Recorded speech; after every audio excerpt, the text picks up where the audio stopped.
a multi-dimensional map of the universe. Okay. For that, we need to understand that there is a vertical line that you can draw. If I draw a line from on a y-axis, that's a one-dimensional line, and then I put an x-axis line, that's a two-dimensional line. Yeah. Now, our brains are trained to think on 1, 2, 3, 4 dimensions. But since we know the concept of jinn, we have and that's a Muslim belief. We know that Surah Jinn itself exists in the Quran. So, even if there were some daif hadith, doesn't really matter, because Quran himself, we Muslims have to believe that there are jinns. Yeah. But where are they? In the Quran, Allah Ta'ala says that they can see you from a place you cannot see them from. Yeah. So that means there is a physical concept of dimension in the Quran as well. Yeah. You know what I'm saying? And that's not an XY dimension. Yeah. And that's not an XYZ dimension as well. Yeah. That is a parallel dimension. Because if it was a Z dimension, then we would have felt them. Yeah. We can't even feel them, and we cannot see them. We can see the Z dimension. We are all 3D people. Yeah. Now we cannot see that. That means that there is a totally different way of looking at dimensions. Yeah. I'll just like to summarize a bit about our last discussion. It was based on the hadith of Rasulullah ﷺ, where he said that the 3 surahs were revealed together as a triad, like Surah Bani Israel, whose other name is Surah Isra wal Miraj, and then is Surah Kahf, and the third one is Surah Maryam.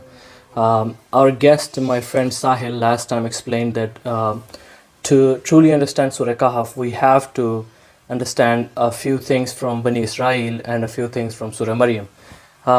In Surah Bani Israel, you mentioned, the surah mentions the night journey of Rasulullah ﷺ.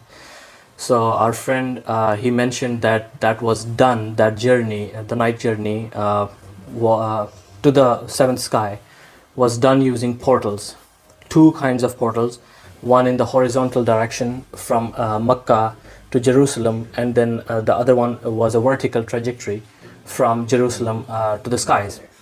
And then in Surah Maryam we discussed the intergalactic traveling of Hazrat Idris alayhi salam, and that him being the first person to be given the power to write and use the pen for the first time to record the knowledge on paper or whatever material he was using.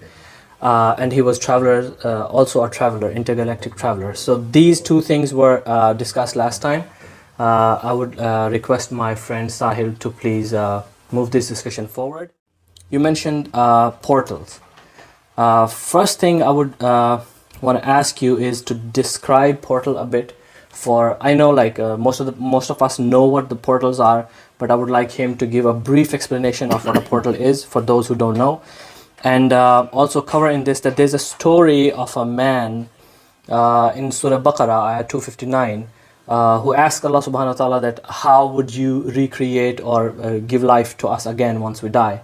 And then the guy, like Allah subhanahu wa ta'ala makes him die for 100 years, and when he wakes up he sees a donkey whose even carcass has almost turned to dust, and him and his food is still fresh. So kindly, in the light of all these things, can you explain portal, time travel, death, these concepts a bit? Well, first, these 3 surahs were not revealed together. Of course, they were revealed differently. The Prophet ﷺ actually clubbed them together since he's the one who compiled, Bismillah, of course, and then he has this hadith with al-Mu'mineen where he actually describes these as a set of great 3 surahs. Now, portal, I think it's a very complicated concept, since Quran Pak specifies these sort of traveling platforms differently.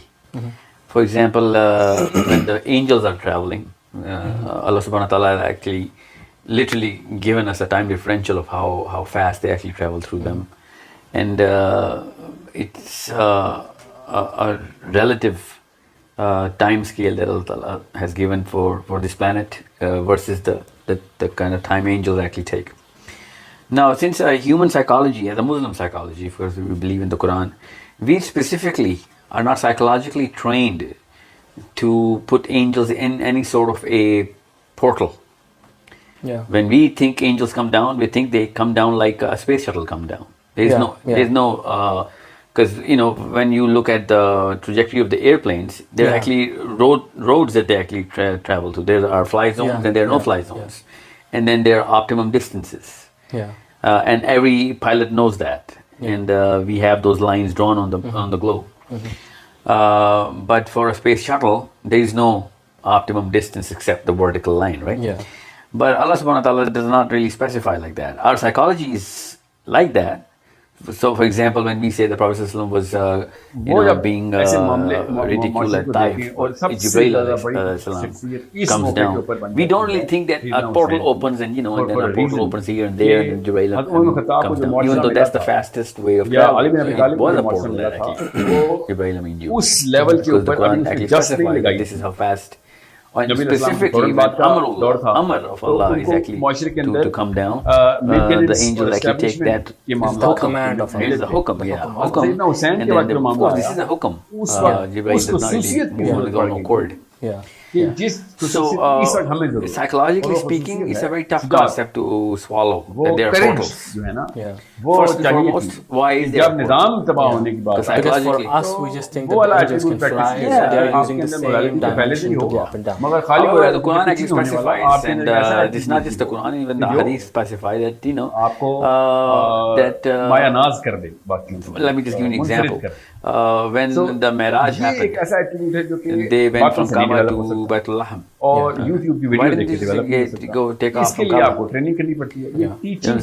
There was a reason why they actually took off. So the argument is always made that, it was the first of the commandments that was revealed at that time. So Jews were told through this journey that now your reign is over and now Islam is taken over. This is exactly the first verbal eloquence ka door hai. But then the real question is, why didn't they take off from Muqaddas Masjid Aqsa? They didn't take off from there. They took off from the Dome of the Rock. You know what I'm saying? That's a question I have to ask, because that has no significance in terms of the reign of Judaism. That now we're overthrowing your reign, and now the crown is back to where it belongs. So because Masjid Aqsa was supposed to be that place. Do you know, like, where does this concept come from, actually? Like, do we have anything in the Hadith or in the Tafsir regarding this, like the reign of Judaism? Oh, this is a commentary of so many scholars that, the real... So it's a personal opinion. Yeah. It's not Hadith, there's no Hadith. I can't just disregard it because so many scholars believe in this, but the real commentary on this specific journey from Baitullah to Baitul Muqaddas is the fact that that's a declaration that no more of your misconception that you are still carrying the Islam of the planet now. Now we've taken Islam. Hence, Musa came in behind the congregation. Although I remember, like, there's another thing where the Sahaba during the Salah had to face from Jerusalem to Kaaba. That's an internal matter for Muslims. Since Jews didn't care, why did you shift from Muqaddas to Kaaba during a prayer? That was a test of the iman of the Sahaba at that time, who were really, because that was an Arabian thing, and that actually makes sense that and if there's a hadith on that. Because some people in that prayer, when the Prophet ﷺ shifted his face, they had a bit of a confusion or a problem. But that's a totally different story. But this specific concept should have, according to the commentary, should have taken place at Masjid Aqsa. It did, just like 500 yards out of Masjid Aqsa, and that Dome of the Rock has a lot of significance in terms of time travel and portals in Judaism. The Dome of the Rock is not just an ordinary place. It carries a lot of significance. However, since I'm not going to Israeliyat and all Judaic concepts, I'm just going to stick to the Muslim concept of portal. Now, since we know marriage is the trajectory, the portal of the angels, that is specified in the Quran. So the portal does exist, literally. So is it like a hole in a space-time? Well, that's up to our own imagination. However, we have to really go into what is the actual nature of the angel and how, literally speaking, as far as my psychology is concerned, there is no need for an angel for any specific task. But since Allah specifies it, now it's a part of my iman to not carry my current psychology and break it. That, it's not just a haphazard movement. It's not. There are pathways and there are roots of this whole, movement and then transference and transcendence or ascendance. There's the roots. That means physics. Literally, physics is applied. Those rules and laws are applied. If it were not physics, there no time differential would have been given. According to whatever 50,000 years on Earth is a day of. That's pure physics. But that does literally put physics inside Quran. And we should put physics inside our psychology. And that's an article of our faith. It's not it's a very sensitive concept. Okay, we can't just say, you know what, whenever Jibreel wants, he just comes down. No, there are pathways he comes down. Because he can come down on a carpet. He can't just come up from anywhere. It's not a genie concept. In our psychology, it's like, poof, you could get out from here. So there are ways. And to further strengthen this specific psychology, in Surah Kahf is the first surah where Zulkarnain was given the ways. The ways. Now that literally does not mean anything else other than the Quran, because Fa'atba Usababa is the next ayah, which literally says that now we gave him the ways, and then he follows the way. You know what I'm saying? He follows one of the ways towards the setting of the sun, and then he goes towards the origination of the sun, and so on. So the portal itself, what does it look like, and how many kinds are there? Well, we know of one for sure. That's marriage. We know of a very high possibility of the other. That's sababa. And in the Quran, so many times Allah subhanahu wa ta'ala mentions this word, this root word of sab, in so many 10 specific occasions. All of those occasions.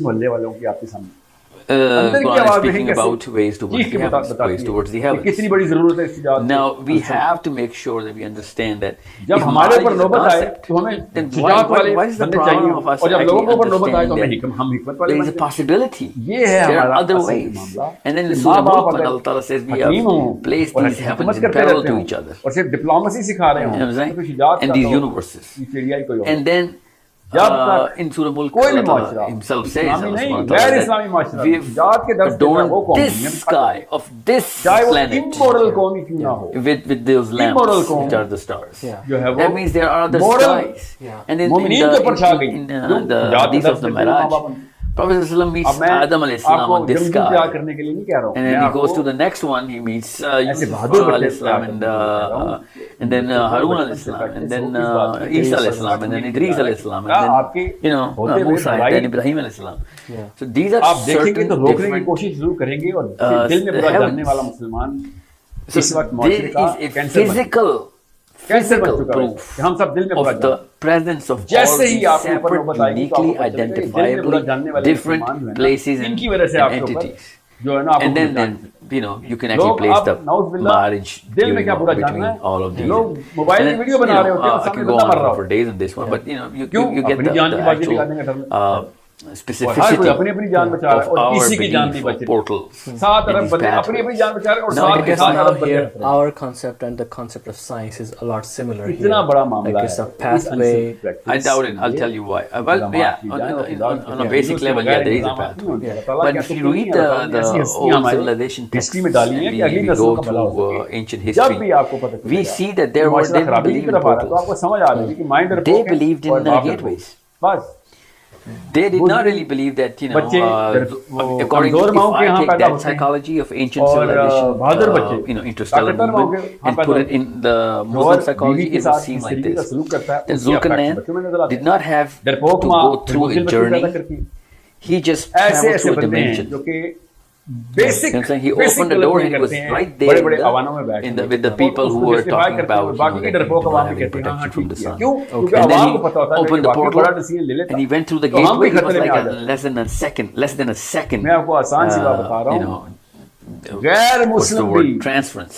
اسرائیل کے خلاف فلسطینیوں کو There could be داد I دیتے don't know, but کہ یہ اپنے it doesn't really matter whether people it's decided to a live on horn their shaped feet portal or it's die on their feet rather than swirling living on their feet. seashell. Yeah, اپنے پیروں میں کھڑے ہو کے مریں but the گھٹنوں کے fact bill that کے it زندہ does نہیں رہے. exist in Islamic psychology and Allah subhanahu wa ta'ala یہ himself اندر کی آوازیں ہیں اللہ تعالیٰ is telling us to keep that in your psychology, then I in my personal opinion it is not Islamic to think that oh my god this is just science, this is something in a way that put inside our psychology. I'm sorry, this is not how it works. Thank you so much. اگر آپ نیکیوں کا درس دے رہے ہیں اور Okay, شجاعت so کے now ساتھ I معاملے think میں نہیں کر we can move on to Surah Kahf. نیکیاں خدا کی قسم My اس کی first, نفسیاتی Before بیماریاں we بن move جائیں. on to that, ایک بندے کو نیکی تو سکھائی we جائے will discuss, مگر نیکی کرنے کے لیے جو طاقت چاہیے وہ نہ دی جائے تو وہ multi-dimensional برائی map اتنی پھیلی of ہوئی the ہے universe. تو نیکی For کا that we need to فلسفہ ہے وہ برائی understand کے that فلسفے کے there ساتھ is a ٹکرا جاتا vertical ہے line کہ that سارے you کے can سارے draw. If I کام جو برائی draw a کے line فلسفے کے اوپر ہو رہے from ہیں on a مجھے بھی جو سروائیو y-axis, کرنا ہے دنیا that's a میں one-dimensional line, فلسفہ and جو then ہے I put an x-axis line, تنگ that's a کرنا شروع ہو two-dimensional گیا line. اس کو Now our brains are psychological trained to think dissonance on 1, 2, 3, 4 dimensions, دماغ ایسے پھٹ جاتا ہے but since we know the concept of jinn, we اتنی have بڑی a ڈپریشن very, اسی and لیے that's a Muslim مسلمانوں کو ہے belief, we know that. Surah کیونکہ Jinn ہمیں itself exists in the Quran, so we know. Even if there were some heroes دکھائے جاتے ہیں hadith, doesn't really matter. The Quran itself, we have Muslims have to believe that they are جو ہے jinns. نا وہ model چل رہا But where are ہے they? جب تک کچھ The Quran says that they can see you from a place you cannot see them. اور اندر So that means there is a physical concept of dimension in the وہ Quran تنگ as کرتا ہے well. پھر انسان کو تو And that's not an XY dimension. And that's not an XYZ dimension as well. That is a parallel dimension. Because if it was a Z dimension, then we would have felt them. We can't even feel them, and we cannot see them. We can see the Z dimension. We are all 3D people. Yeah.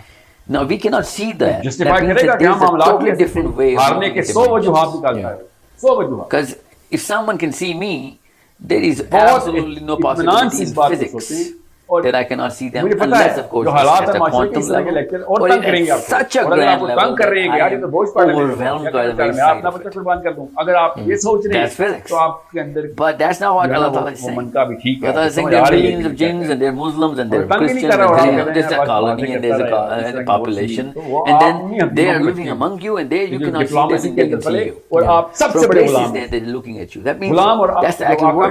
They look at you from places you cannot اس کے see. Another Shujaat Then we کا actually نمایاں have ہوتا ہے وہ تابع کرنے کی طاقت a company of تابع ہونے jinns کی coming to حکمت Rasulullah نہیں رکھتا. ﷺ Exactly, after they yes. heard the Hare Quran. And that means the Prophet ﷺ اپنے اندر کوئی نہ کوئی could see them. He met them. The Sahaba were told to اور stay ہر back. قوم جس نے Abu Bakr Siddiq himself said, I was there when this happened, and we couldn't see who he was talking to, but he was talking to the jinnat, because then Prophet ﷺ came back and he told them that this was a delegation that he had, ضعیف and an مومن کے appointment. شر سے بچا.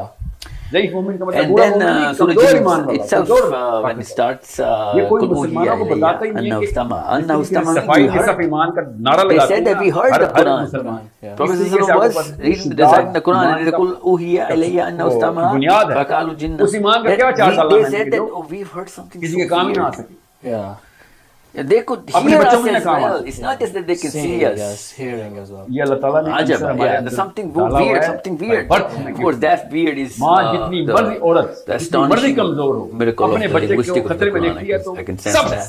اگلے second میں جان کی بازی لگا دیں. They cannot just see, they can hear us. نظر ہی نہیں آ رہی نشانی ہے. That means they're not that grand or not that بہت microscopic. ضروری ہے. This is something which is, یہ والا ایلیمنٹ گھروں میں ٹرین ہو رہا ہے اور یہ باہر نہیں train who you know, when this corona thing was going on, people were like, yeah, you know, there could be the jinn and the shayateen and all that. It could be, but it doesn't really seem as if, you know, it's just one way of looking at them. اتنی زور جو And then when the Prophet ﷺ was talking to کسی کے them, بچے کو تو نہیں میں it would have been a little more easier for Abu Bakr Siddiq to explain that he was looking at his hand or in the air at some microscopic things.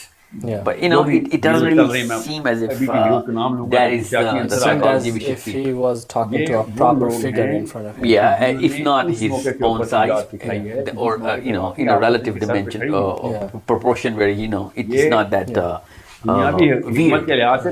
So probably maybe they came in our dimension, or Rasulullah was given this power to look into their dimension for that time period. Yeah, I think Prophet has very clear hadith about what kind of jinns there are. 3 kinds of jinns, people, jinns who actually change shapes, jinns, you know, and so on and so forth. There are so many accounts of him describing what jinn actually is all about.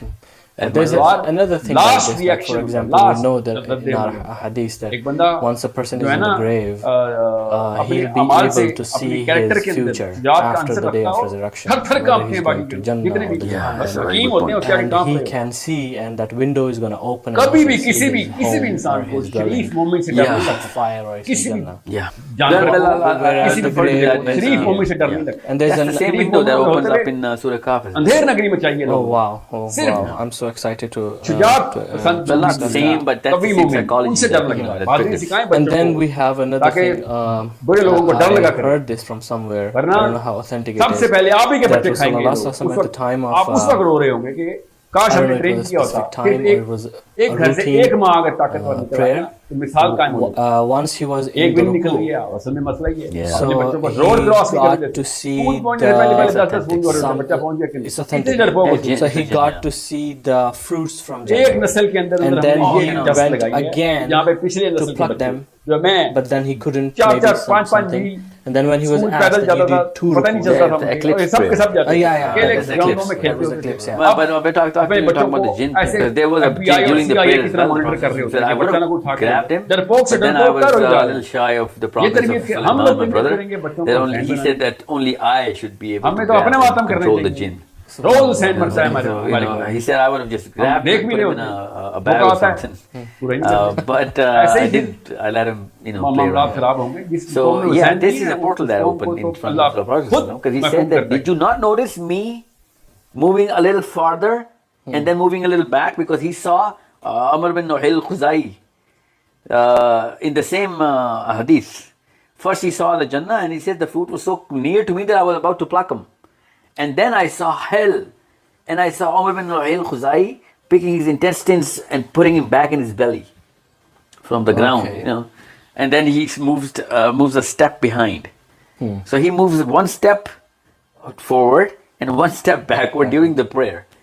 And this is what the hadith is, so that means, he could, but that's the hadith which literally connects with the Miraj hadith, because Miraj is another portal, and there's, this open, and then, Salatu Mirajul Mu'min, which means that every moment can actually go through that trajectory. We take it metaphorically, that it's just a figure of speech, that this is your maximum ascent when you're in so prayer. what stops us to limit this meaning of this hadith, as-salatu miraj? The psychology. The very psychology of us not accepting portals as an Islamic concept, and we actually divorce it and call it a scientific concept. We cannot divorce this word portal as Muslims. I think science just came up with it. We already had that concept. And it's not just meaning, but application and its description and its use, that application in the Quran and the Hadith.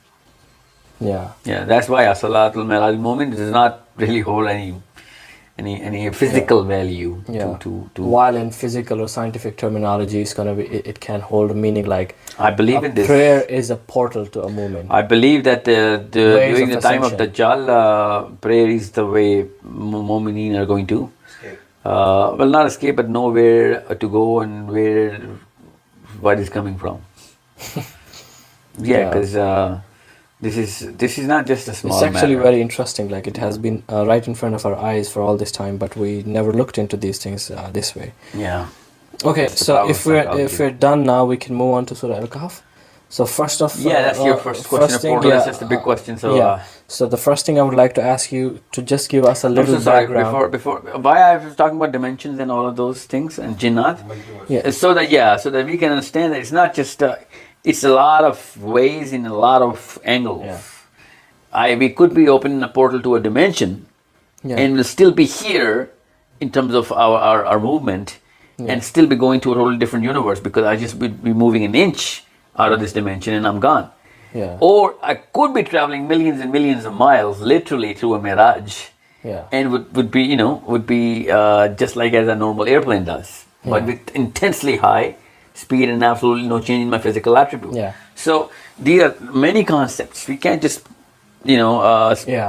stick a concept of portal into an ascension and just going to Saturn or the seventh heaven. We could be using a portal to just traverse through a certain dimension. And I'll be invisible here, but I'll be still here. Okay, so Surah Kahf, would you like give us some background? Why was it revealed? That's going to be my first question. Sure. Yeah, I think this is the base through which we should set our psychology. I think Surah Kahf was revealed at such a time with such an amazing, because there are no coincidences. This is not a chance, and that too, the Surah of Quran cannot be revealed just because. Oh, you know what?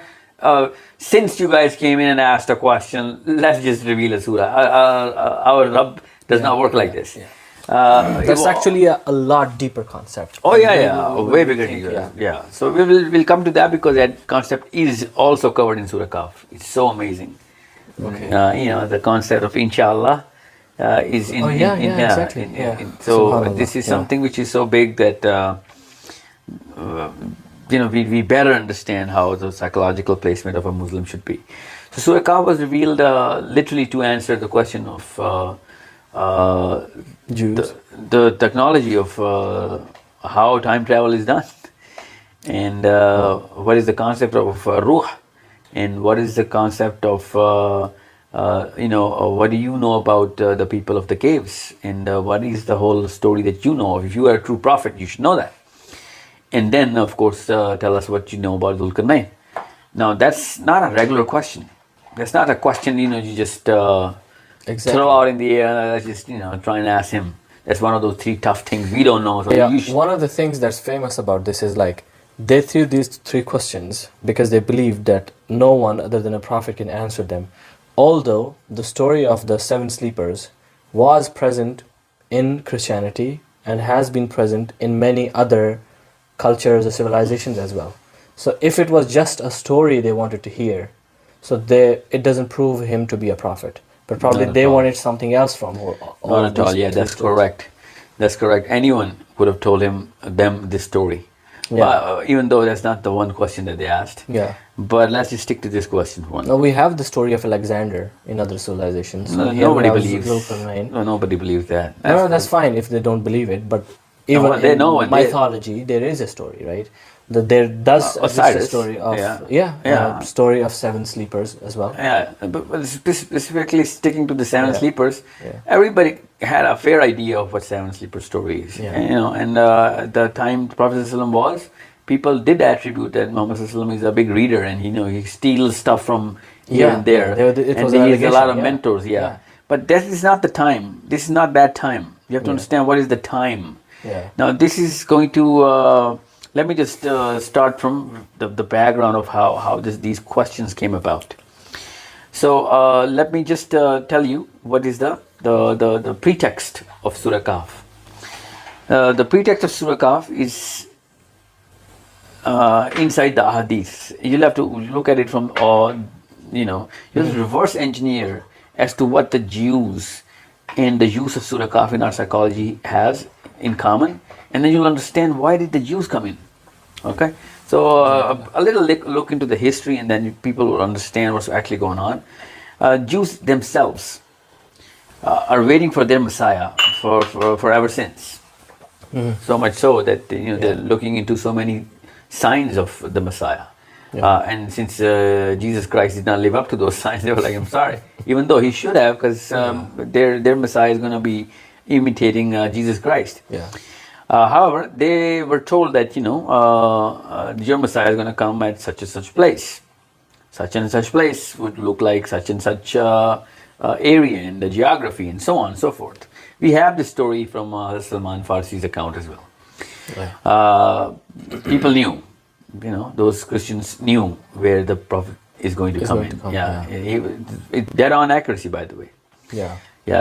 So they were actually following that prophecy of their own, and there was no other way of them coming to Medina. They were in Medina because they were already preparing for whatever is about to happen. Yeah. And they were looking for their Messiah. Yeah.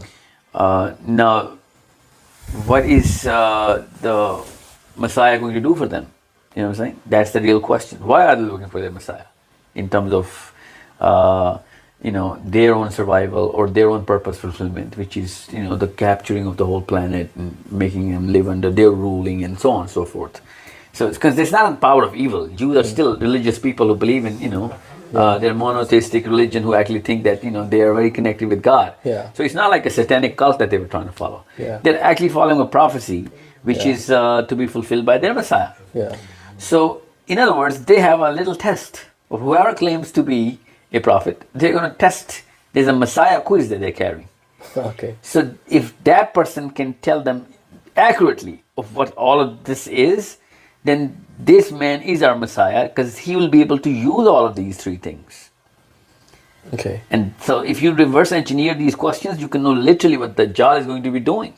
That's how important these three questions are, because the Dajjal is going to do whatever they actually want, their prophecy is.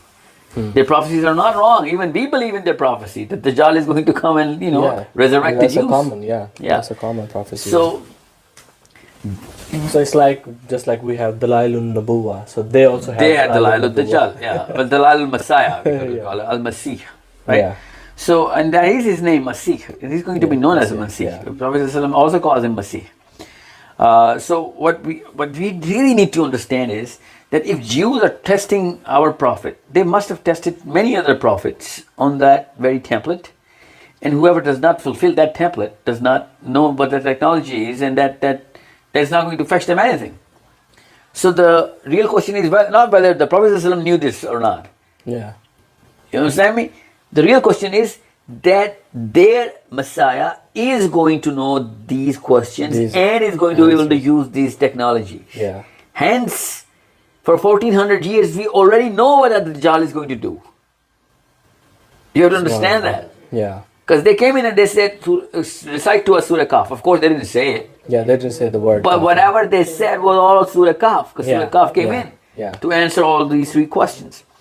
So, Ruh is the very concept. Ruh is the concept of light and, the source of all of that power. We think gravity is the power, but in the Bible, Allah subhanahu wa ta'ala says, let there be light. That's the first agency of creation and change. That's the balance of the universe. Yeah. We think gravity is the balance of the universe. But it doesn't really make sense, because God never mentions the power of gravity. He mentions the power of light. Before anything. Yeah. Any matter. The element of light is created. Wow. We still, till date, science does not really know what light actually is. There are only theories about photons and how they transmit or carry whatever kind of information. But that's not a small matter when you think that, Dajjal is going to use the concept of light. And that's the first question they ask. What is Ar-Ruh? You know what I'm saying? Now, there's a lot of commentary on what scholars think, what the Jews meant when they asked Ar-Ruh. Yeah. You know what I'm saying? But it's a little deeper than this, because their next two questions are also... And there's some difference of opinion also, whether there was a question about Ruh or it was something else. Yeah. There are only three questions, whether it was a question about the two guardians or maybe the Ruh. It's... but most narrated hadith is about Ruh. So then next question is about Ashab Kahf, the people of the cave. And the people of the cave story is something which Allah subhanahu wa ta'ala says that nobody knows how many there are except of Allah. Yeah. They think they were this, and their contemporaries think that there's so many, but only Allah knows how many. So there's a key there of what kind of number of people have to be at a certain place to actually make that happen. Yeah. But let's not go into that kind of detail right now. But the real question is, Surah Kahf was revealed an answer to a certain question. And that certain question is a test of their Messiah. The three questions were for Ruh, for Kahf, Ashab Kahf, and Zulkarnain. And then they asked Zulkarnain, what's the link between Ashab Kahf and Zulkarnain? Absolutely none. Yeah. Absolutely none. If you forget this incident, then there is no way of us knowing of why are these two incidents in the same surah. Yeah. You have to understand that. It is through the Jews, Allah subhanahu wa ta'ala told us of why He put these two in the same chapter of Al-Kahf. So that means there's a very big link of what these two different concepts carry, and how are they similar, and what kind of reminiscence is there between Ashab Kahf of whatever happened to them and Zulkarnain and whatever happened to him. Yeah. There is a very big and strong link. It's not a haphazard thrown question. You have to understand that. Yeah. It's a test of Messiah. And then there's a story of Musa and Khidr. Yeah, but they didn't ask that, so I'm not going there. So that's another gift for the Muslims, because Allah Ta'ala put a lot more. Yeah, exactly. And, Because they there's only so have many 3. things to be We understood. have so many, So that is something related to Qadr, I think. Not just Qadr. No. Not The first just thing Qadr. about the story of Khizr is the portal. Yeah. The first thing that, that's another, it is as big of a concept as it is in Surah Marij. Because in this surah, that's the only place Allah Ta'ala describes the shape of a portal. Yeah. Surah Kahf, we have the shape of the portal. Okay. Now this is something which is going to come up later, so we'll come to that. But right now, these Jews asked a certain question of Zulkarnain, and then the whole story of Zulkarnain is narrated in such detail that it carries a lot of meaning in this sort of use and application, but not as much detail as a story would be. Yeah. You know what I'm saying? Because we have a lot of stories in the Quran. They go in a lot more detail. Zulkarnain's story does not carry details. It carries codes. It carries certain weight in those verses. Wow. We cannot narrate of who Zulkarnain was where. What Yeah. kind of a story is this? But we know of what he had and what did he do with his power. Where did he go? At what weird point in time? Weird place? Till date, I cannot find a satisfactory commentary on the Quran of how come the sun sets in the dark, murky water. And probably only the person who did have an idea of that technology, only those people would be capable of understanding what Rasulullah is reciting. That's exactly what I mean. This is why Allah Ta'ala says they've actually recognized you as the father recognizes the son. Yeah. And now that's not another randomly chosen analogy. Yeah. That is a very crisp analogy of how a father recognizes a son. Yeah. You know what I'm saying? Yeah. So I will go in detail when we're going to do Zulkarnain. Like this recognition is so much. First, let us stick to Kahf. No, course, we're not. we We're not. have We're to. just talking about the pretext here. We have to go through Surah Kahf, inshallah, verse by verse. Yeah. I was just saying, like, about a father recognizing son. Like, even in old times, we know that after the war, if someone was really mutilated really badly and people were unable to recognize who he is, either one of their parents would have to be called in to help, So that's the level of accuracy that Allah subhanahu wa ta'ala says that the Jews understood. So probably through this thing, they really knew that their Dalailun Nabuwa have fulfilled, So that's another discussion why they still did not accept him. Anyway, that's one way of looking at it, and that's the right way of looking at it. But if we can actually look into it from a totally different perspective. That when Allah subhanahu wa ta'ala chooses the analogy of God, of the father recognizing a son, that would also mean that they would know who the successor is, the real successor, of who's going to be carrying the Isra now. Yeah. And they know now Isra is theirs. But since they didn't want to let go of the Isra, they're going to put the Isra in someone else, and that's also going to be one of their sons. Which of course means the DNA. That's why they're just playing around with this very concept of can you explain this whole thing again? I didn't get it. Well, talking about because there were two sons, Ishaq and well, that's the common way of looking at it. Of since Ishaq had the Isra, you know what I'm saying, and Ismail did not have the Isra, and according to their books, of course. Isra is the crown. No, Isra is Israel's. Isra means the crown, the kingdom. Okay. The kingdom is with them. Now, when Allah Ta'ala says they recognize his father recognizes the son, that means they know that now he's the successor. The father is gone. Now he's got the crown. Wow. Okay. You know what I'm saying? Yeah. This is something which is Subhanallah. Yeah, which is a perfect analogy for them to understand that you know what? Yeah, your reign is gone. Your reign is over. Yeah. Wow. They recognize the son. Again, going that into detail, the real question is Surah Kahf's actual placement. The revelation came according to a certain incident, and that incident is the quiz, the Dajjal template, the Messiah test, and this is something which makes Surah Kahf so important.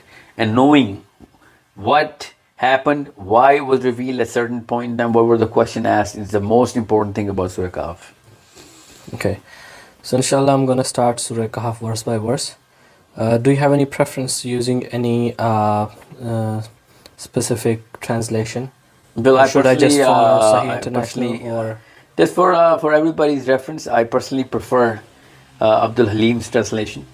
He's not only more equipped of handling the phrase of Arabic and also the phrase of English. But any other translation that I've gone through 11, of course, because we compare 11 through many websites now as well, the main top 10s. Most of the translations actually confuse in the phrasing of the English phrasing, and so it becomes a little tough for us to understand that. But Abdul Halim is something I prefer, but I don't really have any specification, because we're going to be sticking to Arabic more than anything else. So I'm going to be only reading the translation. Okay. So you have to stop me wherever you have to make a point. Sure. Okay. So Bismillah ar-Rahman ar-Rahim. So the first ayah starts with all praise is due to Allah, who has sent down upon His servant the book and has not made therein any deviance. He has made it straight to warn of severe punishment from Him and to give good tidings to the believers who do righteous deeds, that they will have a good reward, in which they will remain forever, and to warn those who say Allah has taken a son. Yeah, that's where you should stop now. Okay. See, the first 2-3 things are basically psychological settings. We have to understand we are only talking in terms of Ad-Dajjal, the time of Dajjal. Yes. So when the first 10 ayahs are to be the most authentic reference, that these are the 10 ayahs which are going to have the actual shield against Dajjal. Yeah. So we really need to understand of what's going to be happening during the time of Dajjal. In the first episode, we did cover of what's that's the map going to look like. Yeah. So these ayahs, if you look at them clearly, you can actually see that belief in the book, the Quran, is the first thing that we have to understand, that there is absolute perfection in this. So there will be the first fitna of how to confuse Quran, as there are some good